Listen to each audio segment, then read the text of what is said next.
Bonjour à toutes et à tous. Merci de nous suivre encore une fois dans notre 262e briefing, avec aujourd'hui une équipe presque au complet, puisqu'on a Arnaud, Igor. Il ne manque que Pavel qui est en mission en France, voilà, et qui reviendra bientôt. Alors, le jeudi, bien, c'est le briefing le plus complet, puisqu'on va parler de tous les aspects de la relation franco-russe, mais aussi de ce qui se passe tout simplement en Russie avec Arnaud qui va nous parler de l'économie et de la politique intérieure et Igor qui, comme d'habitude, parlera plus des aspects diplomatiques et internationaux. Donc, vous pouvez déjà poser vos questions, comme d'habitude. Si elles ont été évoquées pendant le briefing, ben, on n'en parlera pas, sinon on reprécisera à la fin de ce briefing quelles questions et quelques réponses on peut apporter. Voilà, ben sans plus attendre, je passe la parole à Arnaud, alors qu'il est un peu dans la pénombre. On va voir. Je sais pas si on peut régler la caméra, mais on va voir ça. C'est à toi. L'homme de l'ombre. Merci, Président, chers amis. Quelques nouvelles d'économie, avec tout d'abord la Banque de Russie qui a annoncé le report au 1er septembre 2026 de l'introduction du rouble numérique. Des signaux contradictoires relatifs à l'industrie avec des chiffres plutôt bons pour le mois de mai, plus 1,8 en glissement annuel, mais les indices de prévision depuis septembre 2022 sont en zone négative. Donc les anticipations pour les semaines qui viennent sont moins bonnes. Donc à suivre si cela se confirmera dans les statistiques du mois de juin ou juillet. Euh, euh, Quelques mots du ministre des Finances, Monsieur Silwanov, qui, comme d'autres, s'est exprimé lors du forum de Saint-Pétersbourg.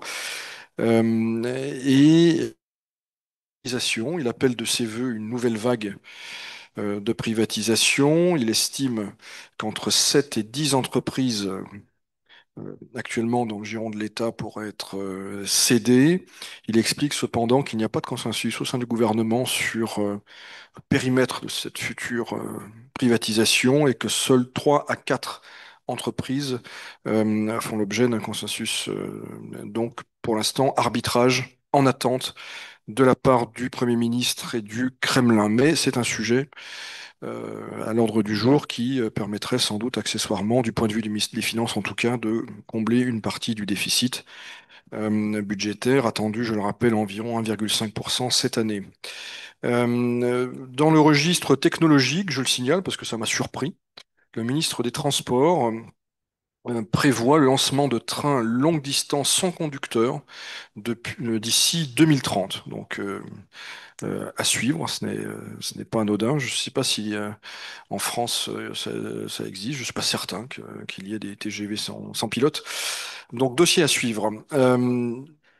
Dans un registre plus industriel, en tout cas, et plus significatif dans l'immédiat, Rosatom, qui a enregistré 2 victoires significatives en Asie centrale, au Kazakhstan tout d'abord, où il construira une centrale sur deux. Alors la deuxième revient aux Chinois, ce qui n'est pas anodin non plus, mais la France, qui était en lice, n'a pas été retenue pour construire les centrales du Kazakhstan, où Orano, par ailleurs, on le sait, a des intérêts très importants, et on sait que le sujet avait été abordé par le président français lors d'entretiens avec son homologue du Kazakhstan, Tokayev.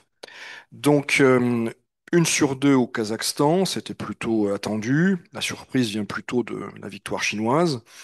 Et en Ouzbékistan, autre pays qui envisage d'accéder au nucléaire civil, eh bien, un accord a été signé pour une étude de faisabilité portant sur une centrale de deux, voire quatre tranches, alors que jusqu'à présent, il n'était question que de petits réacteurs modulaires. Donc, ça veut dire que l'Ouzbékistan a besoin de plus d'électricité que prévu, à l'évidence, et que Rosatom, ici, tient la corde, semble-t-il, de façon exclusive. J'en viens maintenant au dossier de politique intérieure avec les réquisitoires du parquet général à l'encontre de Timur Ivanov, ancien vice-ministre de la Défense, dont on a parlé il y a quelques mois lors de son incarcération. Le parquet requiert 14 années et demie de détention dans le cadre d'une affaire de détournement de fonds lié à l'achat de ferries destinés à la compagnie du détroit de Kertch. Alors, il s'agit d'un premier dossier. Timur Ivanov est inquiété dans toute une série d'affaires. Mais enfin, la première, elle risque d'être significative pour lui du point de vue pénal.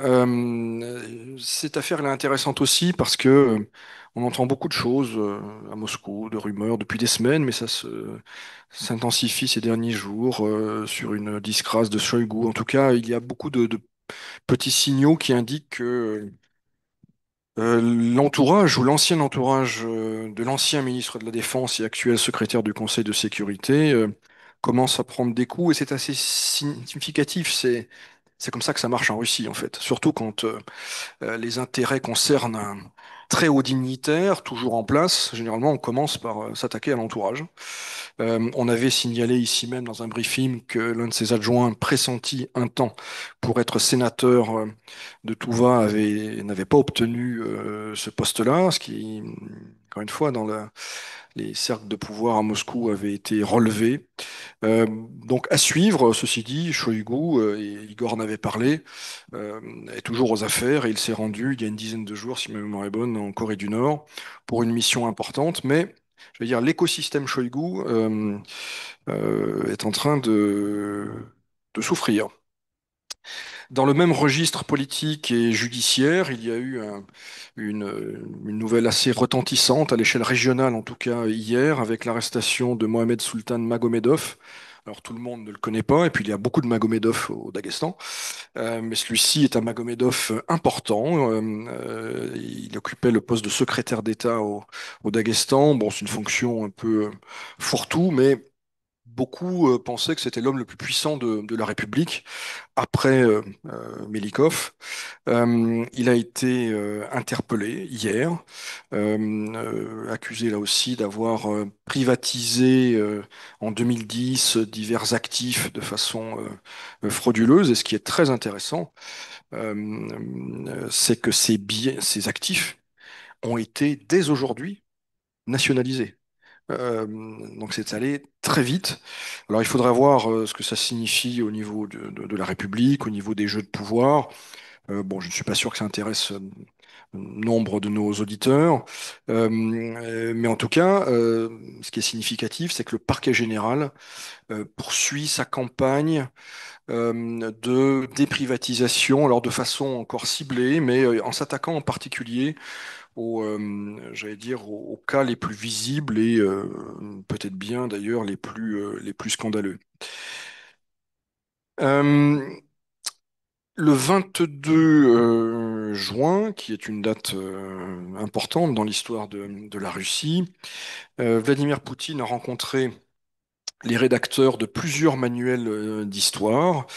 Il y avait parmi eux le recteur du MGIMO, que nous connaissons bien, M. Tourkounov, Monsieur Medinsky, que connaît bien Igor, et dont Igor nous a parlé régulièrement, négociateur à Istanbul, Monsieur Tchoubarian, l'indéboulonnable directeur de l'Institut d'histoire mondiale de l'Académie des sciences.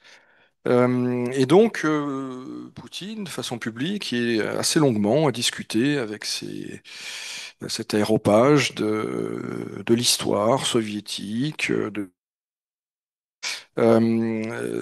c'est intéressant parce que bon, le 22 juin, c'est le jour de l'attaque début de l'opération Barbarossa. Donc, sans surprise, il a été question du révisionnisme et de son caractère inacceptable en Russie. Il a beaucoup été question également d'Ukraine, de 1954, du sens à donner à cette date, etc., etc. Ce que je retiens de cette séquence, c'est que ça a fait une page de compte-rendu dans Commerçante, ce qui n'est pas rien. Et ça a sûrement été encouragé, ce format un peu large, par l'administration présidentielle. Et ça confirme que l'intérêt du président russe pour l'histoire, et singulièrement pour pour l'Ukraine, sous cet angle-là, ne faiblit pas. Et on peut donc penser que ce qu'il a écrit en 2021 reste toujours d'actualité, en tout cas dans son esprit. Quelques mots du Parti communiste de Russie, qui prépare son 19e congrès, qui aura lieu le 5 juillet. Son dirigeant, Gennady Zyuganov, qui a eu 81 ans aujourd'hui et qui a reçu un coup de fil de Poutine d'ailleurs, a présenté son rapport qui sera soumis au plénum et aux membres du parti. Alors que font-ils en retenir et pourquoi est-ce que j'en parle? Parce que c'est le début finalement des grandes manœuvres dans la perspective des législatives de septembre 2026. Que le Parti communiste est un peu en difficulté dans les sondages, de façon assez surprenante. Le LDPR, l'ancien parti de Zhirinovsky, le devancerait de façon assez forte. Ce qui est d'autant plus étonnant que le LDPR, le Parti libéral-démocrate de Russie, traverse une zone de forte turbulence avec des évictions et l'éviction en particulier de l'entourage de l'ancien dirigeant Zhirinovsky. Donc le Parti communiste se mobilise dans la perspective des prochaines échéances, mais sans changer d'équipe dirigeante. J'avais évoqué il y a quelques mois de ça l'hypothèse justement d'un renouvellement. À l'évidence, ni le principal intéressé, c'est-à-dire Zyuganov, ni le Kremlin ne semblent très désireux de mettre cette question à l'ordre du jour. Donc c'est avec l'équipe actuelle que les communistes iront aux élections. Enfin, pour terminer, un événement qui a retenu mon attention et dont on a peu parlé en Russie et je crois pas du tout à l'étranger. Des événements qui ont eu lieu il y a quelques jours à Gorno-Altaïsk, c'est la République de l'Altaï, où il y aurait eu plus de 4000 manifestants pour une centaine de manifestants autorisés. La manifestation n'était pas interdite, mais il y avait un quota. Les autorités avaient autorisé un rassemblement d'une centaine de personnes. Alors 4000, ça fait beaucoup, de façon générale, en Russie. Des manifestations de 4000 personnes, il n'y en a pas tant que ça. Des manifestations d'opposition, puisqu'il s'agissait de protestations et non pas d'un cortège officiel. Ça a surpris évidemment les autorités régionales. Je crois que ça a un peu surpris aussi les personnes qui, à Moscou, suivent l'actualité politique. Alors, pourquoi cette manifestation? Qu'est-ce qui est en cause? Eh bien, c'est la nouvelle loi sur les pouvoirs locaux qui prévoit la suppression de certaines municipalités à la faveur de regroupements. C'est une question sensible en général, mais surtout, évidemment, dans les sujets de la fédération où la population est principalement rurale, et c'est le cas de la République de l'Altaï. Et le véritable enjeu, c'est l'enjeu du foncier, puisque les municipalités ont de façon générale en Russie peu de prérogatives. L'essentiel se joue au niveau de la région et encore plus au niveau fédéral. Mais les terrains constructibles, les terrains agricoles, en tout cas une partie de ce dossier est du ressort des municipalités. Donc tout redécoupage, eh bien, réattribue finalement les centres de décision, alors même dans l'Altaï qu'il y a de très forts enjeux touristiques, avec de très gros projets immobiliers, certains déjà lancés notamment par Sberbank, enfin Sber, dont le président Greff s'est rendu personnellement, on s'en souvient, l'été dernier dans la région pour inspecter certains chantiers. Donc il y a voilà, des enjeux à la fois politiques, des enjeux financiers, et une partie de la population, encore une fois 4000 personnes, ce n'est pas rien, s'estime en voie de dépossession de son droit de regard sur ce qu'elle estime être ses affaires. Cette affaire, en tout cas, sera sûrement portée au débit du dirigeant de la République de l'Altaï. Je rappelle qu'il s'agit de M. Tourtchak. On en a beaucoup parlé en 2022-2023 parce qu'à l'époque, il était à Moscou. C'était une personnalité, j'allais dire, pratiquement de premier plan. Il était numéro 2 du Sénat, numéro 2 de Russie unie. Et l'année dernière, il a été un peu dégradé, si j'ose dire, et envoyé dans l'Altaï, une république à l'évidence compliquée, pauvre, et on sait que le pouvoir, de façon générale, n'aime pas quand les régions font parler d'elles sur ce type de sujet. Donc, à suivre, mais je pense que, oui, M. Tourtchak, qui peut-être espérait encore rebondir, comme on dit, là, ça va être compliqué. Je relève par ailleurs qu'il y a eu d'autres problèmes moins visibles, mais quand même quelques aspérités dans le processus en Khakassie et dans le territoire de Krasnoyarsk. Là aussi, la suppression de certaines municipalités a créé quelques remous, mais qui ne sont pas allés jusqu'à des manifestations aussi importantes. Voilà ce que je pouvais dire, Président, aujourd'hui. Merci, mais de ce que tu en sais, ce mouvement de regroupement des municipalités, est-ce que ça répond comme en France à une volonté de simplification administrative ou est-ce que, il y avait déjà au départ des arrière-pensées justement sur pour la possession de ces territoires qui sont pour l'instant du domaine de la municipalité? Non, en fait, je pense que l'impulsion vient du sommet de l'État, hein. Il s'agit vraiment j'allais dire, de parachever un processus de verticalisation et d'uniformisation du pouvoir en Russie. Donc, les pouvoirs locaux avaient quelques bribes encore d'autonomie.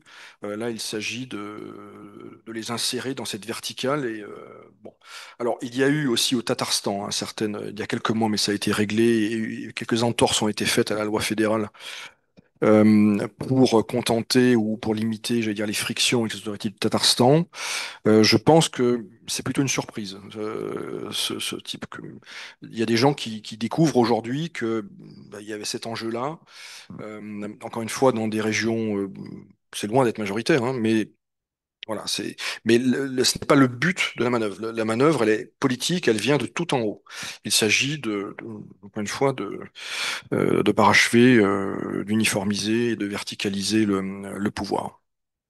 Merci. Pour en revenir au tout début de ton intervention, on sait quelles sont les quatre entreprises qui seraient visées par Non, Silouanov n'a pas donné de nom.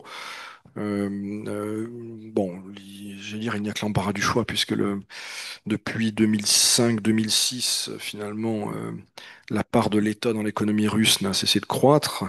Donc, il y a à privatiser. La question, c'est évidemment quel secteur? Est-ce qu'il s'agit de cession j'allais dire, de paquets minoritaires et que l'État garderait malgré tout le contrôle des entreprises concernées? Donc là, il y a des jeux de pouvoir, il y a aussi euh, voilà, peut-être des entreprises qui ont besoin des oligarques qui cherchent à se placer. L'État a besoin un petit peu d'argent, même si c'est pas une considération majeure. Donc ça peut être aussi le prétexte, un redécoupage des fiefs, des zones d'influence. Donc il n'est pas étonnant qu'il n'y ait pas de consensus. Là, on peut penser qu'il y a effectivement des discussions un peu âpres entre le gouvernement et les oligarques d'État concernés. Alors, une question qui vient d'un de nos auditeurs fidèles. Doit-on s'attendre à une récession en Russie? Est-ce que la Banque centrale envisage une baisse des taux? Alors, le mot récession a été prononcé au Forum de Saint-Pétersbourg et ça a fait je vais dire, la une des gazettes. Non, mais en tout cas, il y a eu les dépêches d'agence, ça a été repris en Occident, en Russie aussi. Monsieur Reshetnikov, ministre du Développement économique, lors de la session du jeudi matin, c'est-à-dire celle qui réunit généralement, c'est la plus prestigieuse avec la plénière de Poutine.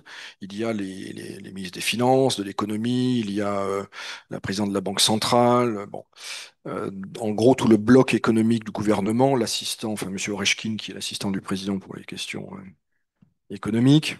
Et donc, c'est toujours très couru parce que ça permet de prendre la température, puis on entend les messages des uns et des autres. Alors, je ne sais pas si Igor en a parlé la semaine dernière, donc bon, si c'est le cas, vous m'interromprez. Mais Reshetnikov a évoqué, il faudrait retrouver le phrasé exact, mais que la Russie se trouvait au bord, enfin, s'approchait du bord, il n'y était pas encore, mais qu'il y avait, en substance, qu'il y avait un risque de récession. Alors ça a fait réagir, y compris d'ailleurs ses collègues. Euh, Tout dépend de quoi on parle, hein. Une récession, formellement, c'est 2 trimestres de suite. Avec un recul du PIB, il y en a déjà eu un. Mais sur l'année, encore une fois, il n'y a pas de scénario qui montrerait que il y a une récession. Donc la croissance sera plutôt de 1,5, peut-être un peu plus, peut-être un peu moins, sur l'ensemble de l'année 2025. Mon interprétation, c'est que il s'agit plutôt, et ça nous amène à la deuxième partie de la question, sorte de polémique entre les membres du gouvernement, en tout cas le ministère de l'économie, qui est responsable de la croissance, hein. C'est lui qui, si la croissance faiblit, ce sera lui le responsable. Et Madame Nabioulina, qui était présente, je le rappelle, et qui eh bien, c'est critiquée pour sa politique de taux d'intérêt. Donc j'interprète ce propos plutôt comme un coup de pression, entre guillemets, sur Madame Nabioulina pour lui dire, avec d'autres d'ailleurs, que sa politique des taux élevés, même s'il y a eu une baisse d'un point récemment, eh bien, compromet la croissance et met en péril finalement la trajectoire macroéconomique de la Russie. Il y a un nouvel élément au débat qui est sorti aujourd'hui. Ça fait un peu de bruit là aussi, une étude de l'ACRA, donc l'agence de notation russe, qui relève qu'il pourrait y avoir, c'est conditionnel, mais les choses vont vite et les formulations comptent. Peut-être l'année prochaine, un début de crise bancaire, parce que la politique de taux élevés eh bien, crée des faillites. Nombre d'entreprises ne sont plus en état de rembourser, et donc jusqu'à 20% des crédits bancaires pourraient devenir douteux. Voilà. Donc on voit que la question des taux, et ça nous ramène donc à la deuxième partie de la question, est centrale. Alors est-ce que la banque envisage une baisse? Oui, elle l'a dit, mais ça reste lié à l'inflation qui a commencé à baisser, mais qui reste quand même à 9,5 en rythme annuel. Merci beaucoup de toutes ces lumières et on va passer donc maintenant à l'international avec Igor et qui va nous dire ce qui s'est passé sur le front diplomatique ces jours-ci. C'est à toi. Merci Président. Bonjour à tous. Je vais commencer sans surprise par le gros sujet qui était le sommet de l'OTAN qui s'est conclu hier à La Hague et qui était un sommet assez particulier en comparaison avec les précédents sommets disons, depuis 2022, puisque contrairement aux éditions précédentes, l'agenda a beaucoup tourné finalement autour de l'alliance elle-même, de l'OTAN elle-même et des budgets de défense avec la fameuse question des 5% du PIB que doivent consacrer les membres de l'OTAN à leur budget de défense. Et évidemment, cet agenda a éclipsé, ou tout du moins considérablement repoussé au second plan, la question de l'Ukraine. Et il n'y a qu'à regarder, je vous invite à aller jeter un œil au communiqué final de ce sommet qui est disponible depuis hier soir sur le donc communiqué final de ce sommet de l'OTAN, disponible sur le site de l'OTAN, dont on avait déjà eu la teneur quelques heures avant sa mise en ligne grâce à des fuites dans la presse britannique, hein. Regardez, c'est 5 articles, pas plus, c'est très très court, contrairement au communiqué précédent, d'une part. D'autre part, il y a une seule mention de la Russie dans le texte, contrairement une fois de plus au phrasé des textes précédents. Je crois que c'est dans celui de 2023 où le mot Russie apparaissait une quarantaine de fois. Là, c'est plus qu'une seule fois. Et il n'y a plus la formule consacrée que l'on entend depuis 2022 de condamnation de l'invasion à grande échelle de l'Ukraine. La formulation a été retirée, elle n'existe plus dans ce communiqué. En revanche, on retrouve, et c'est la seule occurrence du mot Russie, le fait que la Russie constitue pour l'OTAN, en tout cas que l'OTAN perçoit la Russie comme une menace pour la sécurité sur le continent sur le long terme. Voilà. C'est la seule référence à la Russie qui est faite. Tout le reste porte sur les budgets de l'OTAN portés à 5%, la politique de défense, etc. Donc évidemment, un sommet, je pense, qui, à mon avis, du point de vue de M. Zelensky et des Ukrainiens est assez décevant. Je rappelle M. Zelensky, alors évidemment pour l'Ukraine, la question de l'adhésion de l'Ukraine à l'OTAN n'a même pas été évoquée, elle était sortie de l'agenda des discussions, on n'a plus parlé. Et d'autre part, M. Zelensky avait fait une proposition la semaine dernière, j'allais dire, à l'approche de ce sommet, où il suggérait que les pays de l'OTAN réservent 0,25% de leur PIB sur la part consacrée au budget de défense pour l'Ukraine, pour la production conjointe d'armement en Ukraine. Et même cette proposition-là, qui était un ballon d'essai, n'a pas non plus été retenue, en tout cas n'apparaît pas dans les discussions. Donc, on pourrait se dire finalement, mais qu'est-ce qui change la donne? Alors, il y a le contexte du Moyen-Orient, j'en avais parlé lundi, qui évidemment ne jouait pas non plus en faveur, je veux dire, d'un traitement du sujet de l'Ukraine qui serait remonté dans l'agenda des discussions. Mais c'est évidemment toute la problématique de Donald Trump. Et en réalité, les pays de l'OTAN, hors États-Unis, redoutaient certainement que Donald Trump, un peu comme il l'a fait au G7 il y a une dizaine de jours, écourte sa présence au sommet, s'en aille en claquant la porte, et enfin fasse un coup d'éclat dont il a lui seul le secret, hein. Et donc, ils ont cherché à le caresser dans le sens du poil. Et il y avait cette question des 5% qui était vraiment primordiale, puisque Donald Trump, et c'est pas nouveau, ça remonte à son premier mandat, exhorte les pays de l'OTAN, les pays surtout européens évidemment, principalement, à consacrer plus à leur défense. Je rappelle qu'il a traité les pays européens quand même d'arnaqueurs, de gens qui vivent sur le dos de la sécurité américaine. Enfin bref, des formules très très fleuries dont lui seul là aussi a le secret.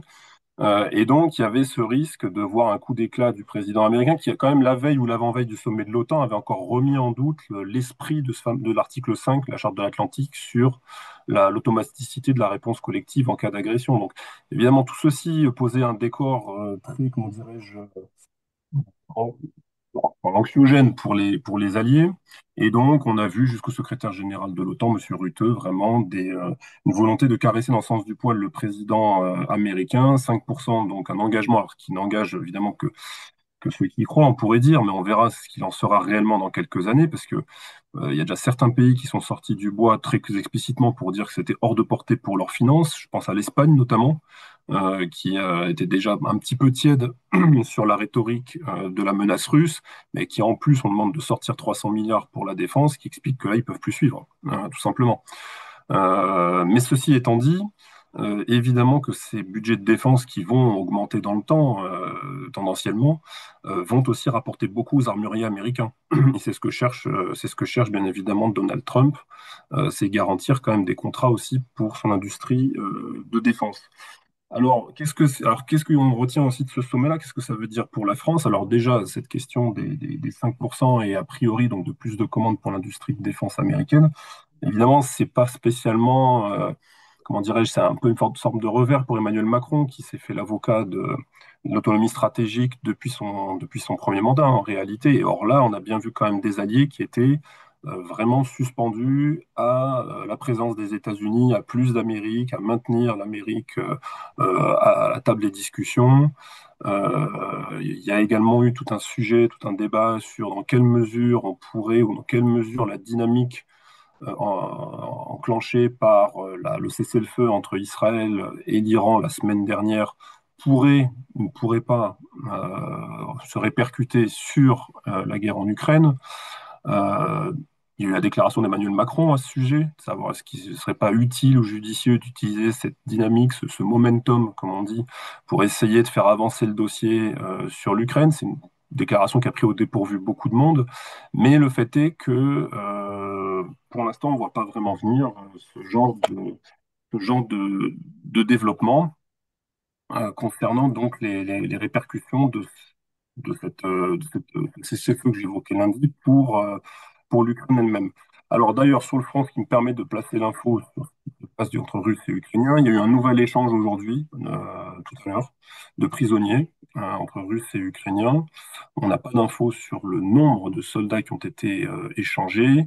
Il y a toujours des contacts manifestement entre Russes et Ukrainiens pour convenir d'une date pour le troisième tour de discussion à Istanbul.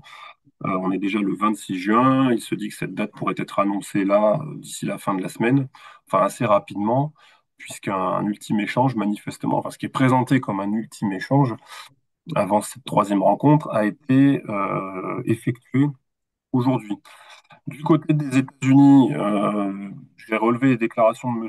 Rubio qui a accordé un entretien à Politico dans lequel il affirme qu'il est opposé à de nouvelles sanctions contre la Russie, qu'il estime que ça va compromettre le dialogue que les États-Unis ont noué avec avec le Kremlin depuis février. Et en ce sens-là, il vient un petit peu refroidir les espoirs que certains Européens clairement nourrissaient à l'égard de ce fameux paquet de sanctions présenté comme dévastateur préparé par Lindsey Graham au Sénat. On en avait parlé, hein. Lindsey Graham qui ferait du lobbying évidemment auprès de ses collègues sénateurs pour essayer d'obtenir une majorité, mais lorsque l'on regarde les différentes analyses sur ce sujet-là, en réalité, même si jamais au Sénat, et ce qui est peu probable aujourd'hui, ce paquet était voté par le Sénat, il serait très probablement bloqué au niveau de la Chambre des représentants. Et même s'il passait par la Chambre des représentants, ce qui est très peu probable et très peu crédible, eh bien, il serait barré, bloqué par la Maison-Blanche, par M. Trump. Donc il y a quand même deux gros rideaux derrière ce paquet de sanctions présenté comme dévastateur.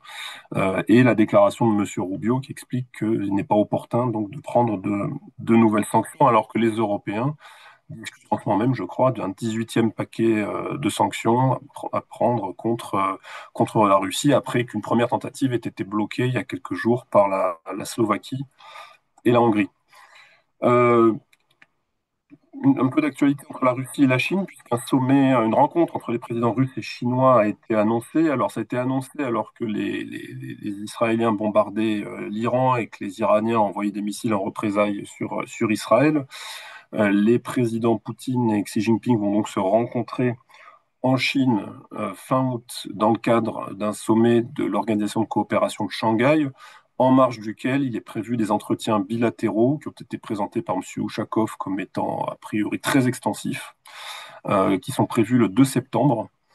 Donc une visite de plusieurs jours, a priori, de Vladimir Poutine, hein, puisque le sommet de l'OCS est prévu fin août, et là, la date 2 septembre a été donnée par M. Ushakov. Parallèlement à cela, est ressurgi dans la presse américaine, dans le Wall Street Journal, le sujet du gazoduc Force de Sibérie 2, puisque la presse américaine s'est fait l'écho en citant des sources chinoises anonymes, mais présentées comme étant proches des cercles décisionnaires, d'un regain d'intérêt de la Chine pour ce projet de gazoduc en raison du contexte au Moyen-Orient, et que par conséquent, cette rencontre entre les deux présidents pourrait être aussi, pourquoi pas, une occasion pour annoncer quelque chose de ce côté-là. Donc, à suivre de près. Un autre sujet qui va plaire à Pavel, les talibans et l'Afghanistan, puisque les talibans qui étaient présents au forum de Saint-Pétersbourg, il y avait une délégation, mais ce n'est pas la première fois, hein, on le sait bien, qui s'est donc rendue au SPIF à Saint-Pétersbourg. Et à cette occasion-là, on a appris que l'Afghanistan allait donc envoyer de la main-d'œuvre en Russie pour travailler dans les champs principalement, puis ensuite sur les chantiers des complexes d'habitation. Selon le directeur du centre d'affaires russe en Afghanistan, il y aurait déjà près d'une centaine d'ouvriers afghans qui travailleraient sur des chantiers à Moscou, Saint-Pétersbourg et au Tatarstan. Et on en attend plusieurs centaines d'autres, donc jusqu'à un millier, dans les jours et semaines qui viennent, pour donc venir travailler sur tous ces chantiers-là. J'ajoute que on a appris aujourd'hui qu'il y avait à ce jour 15 000 Nord-Coréens qui étaient également employés déjà sur des chantiers en Russie pour donc subvenir au manque de main-d'œuvre qu'on évoque dans nos séminaires en réalité depuis plusieurs mois maintenant, hein. Et que d'après certaines sources, les Nord-Coréens pourraient à terme être près de 50 000 à être employés en Russie donc sur les chantiers, dans les champs et ailleurs, là où il manque donc de la main-d'œuvre. Et puis je vais terminer avec une nouvelle concernant la Serbie, puisque ce sujet des obus serbes pour l'Ukraine a ressurgi la semaine dernière, là encore suite à des publications du SVR, hein, le service de renseignement extérieur russe. C'est pas la première fois, parce qu'en réalité, ce sujet des obus serbes, ça fait plusieurs mois qu'on le voit venir, qu'on en entend parler sur les réseaux sociaux, dans certaines publications un peu spécialisées. Il y a eu une première alerte de la part du SVR il y a déjà quelques jours. Et il y a eu une nouvelle couche qui a été repassée là, la semaine dernière, à ce sujet-là, ce qui embarrasse évidemment beaucoup la Serbie, ce qui a obligé le président serbe à sortir de son silence une nouvelle fois et à expliquer qu'il subit des pressions énormes pour arrêter ses livraisons d'obus. Donc on peut imaginer de la part de la Russie, mais comme il doit probablement subir des pressions énormes pour continuer ses livraisons d'obus à l'Ukraine, alors qui sont faites indirectement donc via la République tchèque et la Bulgarie, manifestement, hein. Ceci étant dit, Belgrade visiblement a décidé de suspendre ses livraisons d'obus et en tout cas de les passer en revue au cas par cas, mais il n'y aurait plus le flux ne serait plus garanti d'après M. Vucic. Il faut savoir que suite à la première alerte que j'évoquais il y a quelque temps, un groupe de travail bilatéral russo-serbe a été monté sur cette question pour évoquer ce sujet délicat des obus entre les deux pays. Pour M. Vucic, enfin, c'est ce qu'il a précisé, il y a un enjeu de stabilité Serbie même, puisque d'après lui, si jamais on arrête la confection de ces obus, eh bien ça pourrait faire débrayer beaucoup de chaînes de production en Serbie, conduire à des grèves, alors qu'il y a toujours donc ce contexte que l'on connaît en Serbie avec des manifestations d'étudiants et donc un contexte domestique un petit peu perturbé. Voilà, Président, ce que je pouvais dire aujourd'hui. Merci. Alors, on a quelques questions. Une première qui nous parle du prochain sommet des BRICS et on nous demande quels en sont les enjeux. Alors, prochain sommet des BRICS, alors déjà, je vais rappeler que cette année, c'est le Brésil donc, qui a la présidence, qui assume la présidence tournante des BRICS. Manifestement, il a été annoncé ces jours-ci que Xi Jinping n'assistera pas au prochain sommet des BRICS, qui se tient évidemment au Brésil. Donc il y a fort à parier que Vladimir Poutine lui-même n'aille pas physiquement au Brésil. Peut-être qu'il enverra Sergei Lavrov, comme ça avait été fait en Afrique du Sud il y a 2 ans. Et le grand sujet, c'est le sujet qui revient, j'allais dire surtout depuis 2, 3 ans maintenant, de la dédollarisation, mais pas au sens de créer une monnaie des BRICS. Ça, la monnaie des BRICS, ça n'a jamais été envisagé, j'allais dire sérieusement. Il y a un billet qui a été distribué, je crois, à Saint-Pétersbourg, un billet factice des BRICS, dont on a peut-être pu, vous avez peut-être pu voir la photo sur les réseaux sociaux, mais c'était plus un élément de promotion ou de com, ça n'a rien de sérieux. Le vrai sujet, c'est l'étalon numérique, c'est la monnaie numérique des BRICS.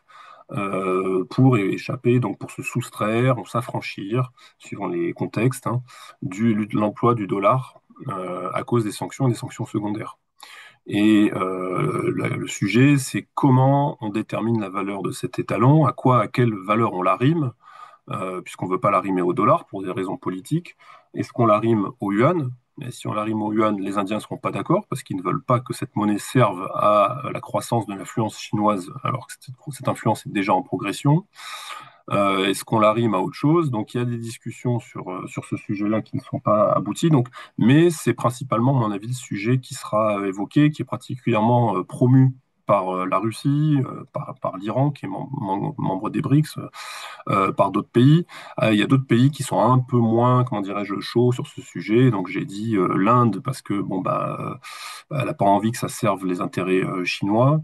Et les Émirats arabes unis qui sont aussi très très bien avec le dollar. Donc, mais c'est à mon avis un des sujets principaux qu'il y aura à ce sommet des BRICS. Là, il y a une double question sur les talibans. D'une part, est-ce que c'est pas fait rentrer le loup dans la bergerie avec des activistes qui pourraient parler aux populations musulmanes de Russie? Deuxième question, certes dans le bâtiment, mais est-ce qu'on n'a pas pensé à l'utiliser sur le front, parce que ce sont des qualités militaires bien connues des Russes? Alors, sur les talibans, sur le front, on verra si on les voit apparaître. Il y avait le sujet qui s'était posé avec les Nord-Coréens, avec là aussi beaucoup d'infox, de guerre informationnelle à ce sujet-là. Euh, sur le loup dans la bergerie, je partage l'interrogation de l'auditeur. C'est vrai qu'on se dit faire rentrer des Afghans sur le territoire russe. En fait, le problème, c'est qu'il y a un arbitrage entre les impératifs économiques d'une part et la sécurité de l'autre. Et ils ont besoin, alors on peut dire, 1 000 travailleurs, ça ne fera pas une énorme différence. Est-ce que la sécurité, finalement, n'est pas plus importante?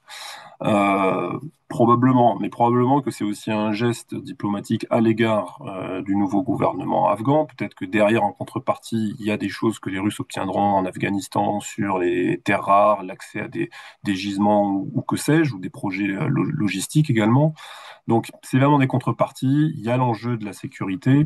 Après, suivre un millier ou quelques centaines d'Afghans, c'est pas comme s'il fallait suivre les 50 000 Nord-Coréens. Enfin, c'est pas le même volume non plus. Donc, et on peut aussi circonscrire leur périmètre de travail et voir dans quelles conditions ils travaillent et voir ce qu'ils font.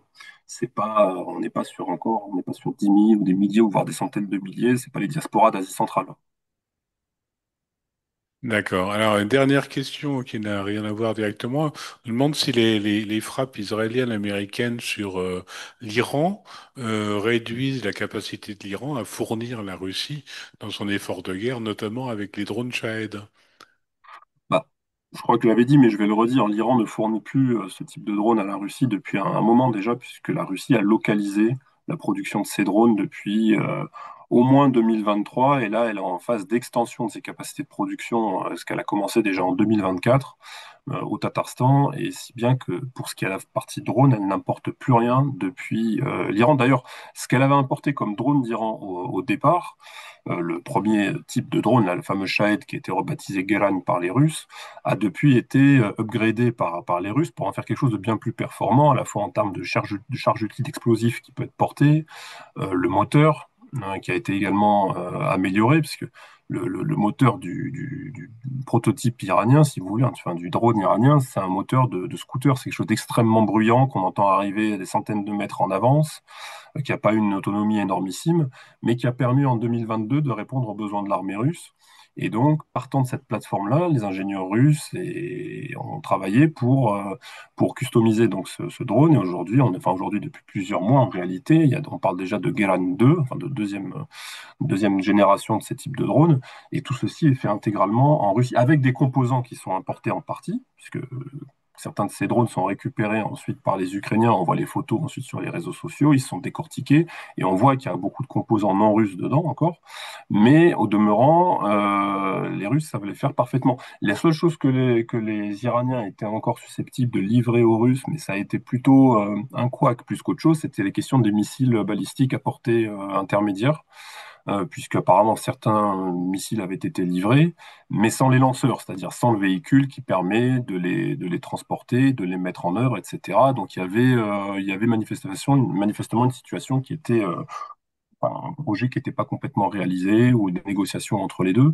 Donc en fait, il n'y a plus vraiment d'assistance de l'Iran à la Russie pour son effort de guerre. C'est terminé depuis au moins un an, si ce n'est pas un an et demi.